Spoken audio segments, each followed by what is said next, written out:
There's a place He comes to me. Though I'm blind, He helps me see. Though I see dimly in this place, one day I'll see Him face to face. This is Kurt Kaikkonen, pastor of Calvary Chapel, Waterford, at your neighborhood church. Today on Face to Face, we'll be in the book of Matthew. So grab your Bibles and let's get started. If you want to hear this complete message in its entirety, go to yourneighborhoodchurch.com, where you can download Your Neighborhood Church app at the App Store. And so in this parable, Jesus is telling them about the future. This hasn't happened yet, and it will explain what will happen after Jesus' resurrection. And so now, in Jewish culture, a wedding would have been the biggest social event of the year. And for everyone who was invited, this would be very, very exciting. And for this family, for this father and this son, this would be the greatest event of their lifetime. And in the same way, it's the same for us. Our wedding day is the biggest day of our whole lives, and it should be. But this is not just a regular wedding. This is a royal wedding. This is like Prince Charles and Princess Diana when they got married. This is a fairy tale wedding. And if you can remember that wedding of Prince Charles and Di, there was so much excitement in the whole world that even the people here in the United States, they stayed up all night long just to watch that wedding with that time difference all the way over there in England. And so to be invited and to go to this king's son's wedding at the palace, it should have been a prized honor. And those invitations, they would have been sent out a long time before the wedding ever occurred. So this would have been something you would have written down in your social calendar. And there was a lot of plans because there would be a lot of preparations for such a big wedding banquet. And it would have been extensive. There would have been every detail gone over and over because it had to be absolutely perfect. And so when that day arrived early in the morning, they would have had to start to prepare the food because they didn't have refrigeration back then. And so the oxen and the fatted calves, they would have to be slaughtered in the morning. And then they'd be roasted and prepared with all the other delicacies. And then all the tables, they would have to be set. You'd have like the table for the wines, and then you'd have to have the place for all the musicians. And you have to remember that a wedding banquet in Israel, it usually lasted for a week. It wasn't just a day. And this is a king's son's wedding. And so everybody, they knew the day of the wedding. They just wouldn't know the exact time that the feast would begin because nobody would know exactly when all the food would be prepared. And so when everything was ready, the second invitation would go out and they would announce, the wedding banquet is ready, come. And so the king, he sends out his servants to call the invited guests, but they don't come. And it's not that they can't come, it's that they're not willing to. And so the king, he sends out more servants to plead with them because this king wants these people to come because this king loves these people. And so his servants go out and they explain to him. He says, the oxen and the calves, they've been killed already.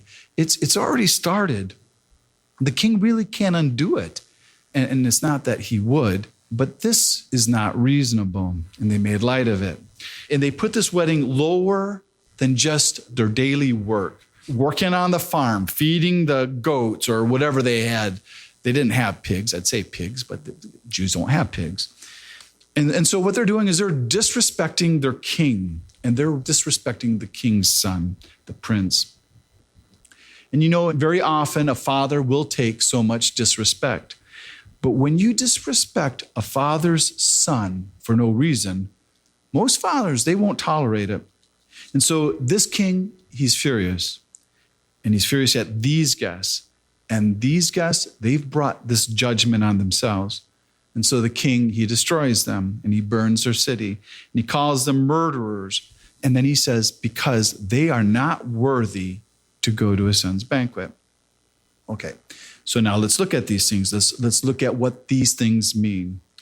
Okay, so those invited guests that refused to come, well, that is the Jewish nation. It's not individual Jews, because many of the individual Jews, they did come because the early church was primarily made up of Jews. But as a nation, in their religious leadership, they rejected their Messiah, the Father's Son, Jesus. And even though in that last parable, the religious leaders, where it says that they had killed the Father's Son in that parable, in the parable of the vineyard, the Jews as a nation, they are still the invited guests here. And they're rejecting God's offer to come to the wedding banquet of the Messiah.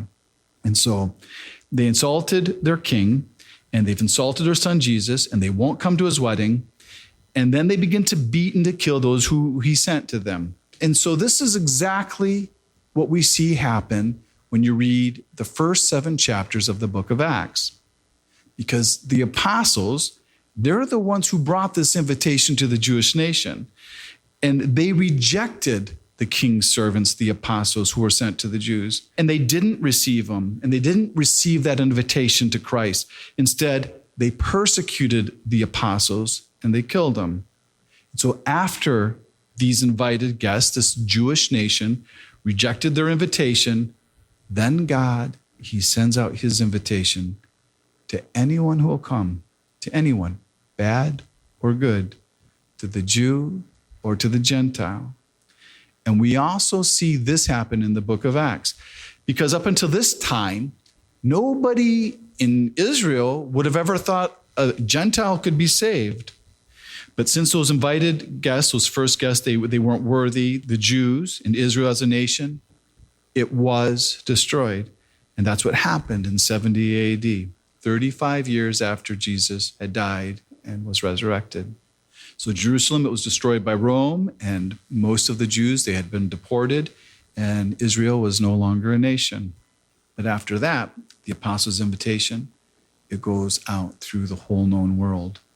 And people, they're coming from everywhere. And heaven is being filled by all these peoples from all the nations. And they're coming to this wedding banquet for the Son, because the king said that his wedding would be filled. Okay, so all you needed to do to be able to go to this wedding was to respond to the invitation. It didn't matter if you were good. It didn't matter if you were bad. So people like me, we could go. But even if you are good, or even if you're bad, there was still one requirement. You can't go in your own clothes. And in the ancient days, and especially you would see this in the Greek weddings, that a robe would be provided for each of the guests attending the wedding. So that means you didn't have to go rent your own tuxedo. And everybody, they would look at their very best. And the poor and the rich wouldn't make any difference. Everybody, they would look perfect. White robes. And it didn't really matter how well you thought you were dressed. You had to wear the garments that were provided by the king. And so when this king comes in, it was easy for him to see the one man that didn't wear the garments that were provided, because he was just wearing his regular street clothes. He was wearing his common garments, and they were probably clothes he may have worked in, and though he thought he may have looked fine, he was willing to come, and he was willing to eat the king's feast, but he wasn't willing to wear the king's robes and honor the king. He was only willing to come to the wedding on his own terms. Okay, so now what this is picturing is that in heaven, we are not robed in our own clothes. We are not robed in our own righteousness or clothed with our own works. And that's because our works, they're not good enough. And even our best works of righteousness, they're not worthy of going to a wedding because they're not pure. They're not even clean. And you might think, well, they're good enough, but they're not good enough for heaven, because we're told that in heaven, we will all be clothed with the righteousness of Christ, and that it's his righteous works that he gives to us, this righteousness, and he paid for these garments for us to wear. And so what is talking about when it's talking about his works, these are the works that he accomplished for us on the cross. And his works are pure because he had no sin. And in Isaiah, it tells us, it says, all our righteousness is like filthy rags. All right. So you can see why you wouldn't be able to enter heaven in your own garments and on your own terms on account of your own works. And so this garment, it has to be provided. And God, he's willing to provide it. And he's willing to provide it to anyone because he's already paid for these garments at his cost. But they were paid for by Jesus' blood. And anybody who won't come in those kind of garments, they will be cast out. There's no other way into heaven. They're just as bad as the people who refuse the invitation. And then Jesus, he ends this parable with a statement, for many are called, but few are chosen. Because like we see in this parable, all of them were called. The original guests, they were called. Everybody after they were called. But the only ones who were chosen were those who chose him. And they chose to go to the wedding, and they chose to go his way, the way that was provided. All right. So now we go into this next section where after this, Jesus is going to be examined by the Pharisees' disciples along with the Herodians. And then after that, Jesus is going to be examined by the Sadducees. Because what we see here, Jesus, he's allowing himself to be examined. And the reason for this is because Jesus is the Lamb of God who is to be sacrificed at the end of this week. And just as it's written in the law that all Passover lambs that are sacrificed, they have to be examined by the chief priests because they could have no blemish. And so these religious leaders, they're going to examine him, but they're not going to find a blemish in Jesus, but they really want to because they really, really hate Jesus. And here, when being confronted, Jesus being confronted by these religious leaders, he's not trying to embarrass them.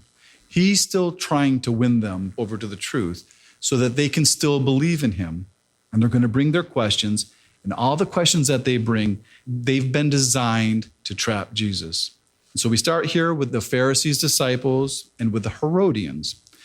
And what you need to know here is that these two groups, they're enemies, and they've always been enemies. And the only thing that has brought these two groups together is their hatred for Jesus. The Herodians, these are the Jews who supported Herod. They were for Rome. They were for Roman taxation. Where the Pharisees, they hated being under Gentile rule. And Roman taxation was always a constant reminder to them that they weren't a free people, that they were under foreign rule. And so this group of people, they come to Jesus deceitfully, and the first thing they do is they compliment him on his integrity to the truths of God without regard to any opinion of man. And then they ask Jesus about the lawfulness of paying taxes to Caesar. And no matter what side Jesus takes here, he's going to create a problem for himself. You've been listening to Face to Face. Face to Face on this radio station has been provided by Your Neighborhood Church. If you want to help support Face to Face and put this program on other stations just like yours, you can contact us at yourneighborhoodchurch.com or write Your Neighborhood Church, P.O. Box 500, Romeo, Michigan 48065. There's a place he comes to me. Though I'm blind, he helps me see. Though I see dimly in this place, one day I'll see him face to face. Tune in again tomorrow at this same time as we continue to go through the Bible.